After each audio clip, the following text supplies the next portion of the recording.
আমাদের বর্তমান অন্তর্বর্তীকালীন সরকারের প্রধান উপদেষ্টা আজকে বিভিন্ন রাজনৈতিক দলের নেতৃবৃন্দকে এখানে আমন্ত্রণ জানিয়েছিলেন বাংলাদেশের যে বর্তমান যে পরিস্থিতি রাজনৈতিক, সামাজিক এবং আমাদের অন্যান্য বিষয় পার্শ্ববর্তী দেশের আমাদের প্রতি যে মিথ্যাচার এসবের বিষয়ে বাংলাদেশের অস্তিত্ব রক্ষার জন্য রাজনৈতিক দলগুলোর কাছে সহযোগিতা দেওয়ার জন্য আমাদের প্রধান উপদেষ্টা সাহেব আজকে রাজনৈতিক দলের সাথে আলোচনা করেছেন। রাজনৈতিক দলের নেতৃবৃন্দ এবং আমরা বিএনপির 5 জন এখানে উপস্থিত ছিলাম। আমাদের সকলেই একই ধরনের মন্তব্য যে আজকে বাংলাদেশের অস্তিত্ব রক্ষার জন্য যেই বাংলাদেশ এই ডিসেম্বরে আমরা বিজয় লাভ করেছি, লাখো শহীদের রক্তের বিনিময়ে স্বাধীনতা সার্বভৌমত্বের জন্য,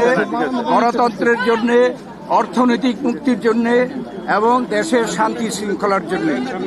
আজকের এই বিজয় দিনে, বিজয় মাসে আমাদের সকলের প্রত্যয় যে বাংলাদেশে বর্তমানে যে সরকার রয়েছে, এই সরকার অন্তর্বর্তীকালীন সরকার, এই সরকার এদেশেও যে ছাত্র জনতার গণ অভ্যুত্থানের মাধ্যমে প্রতিষ্ঠিত হয়েছে, তাদের দায়িত্ব যে এ দেশে স্বাধীনতা সার্বভৌমত্ব রক্ষা করা, গণতন্ত্র প্রতিষ্ঠা করা এবং আমাদের দেশের বিরুদ্ধে যে পতিত সরকার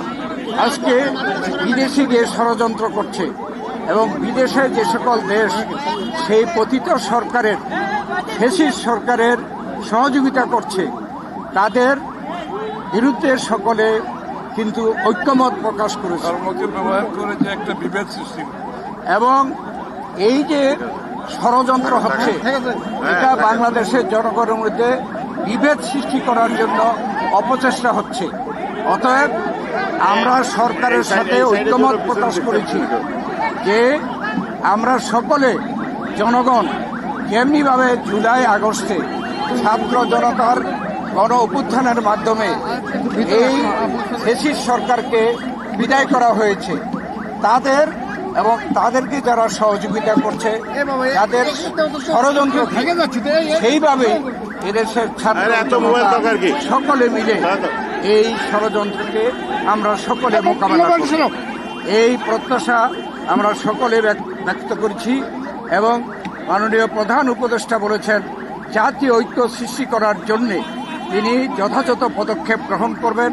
আজকে রাজনৈতিক দলগুলো যারা আমরা উপস্থিত ছিলাম তারা সকলেই জাতীয় একটি ঐক্য প্রতিষ্ঠার জন্য আমরা একমত হয়েছি। নির্বাচন নিয়ে কিছু বলেছেন আপনারা? আমরা নির্বাচন সম্পর্কেও বলেছি যে এই সরকার ওয়াদাবদ্ধ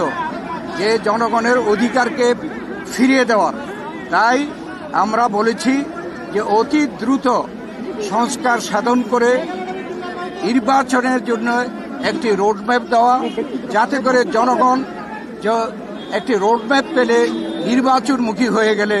যে সকল ষড়যন্ত্র এখন আপনারা দেখতে পাচ্ছেন, এইসব ষড়যন্ত্র আর কেউ করতে সাহস পাবে না। ধন্যবাদ।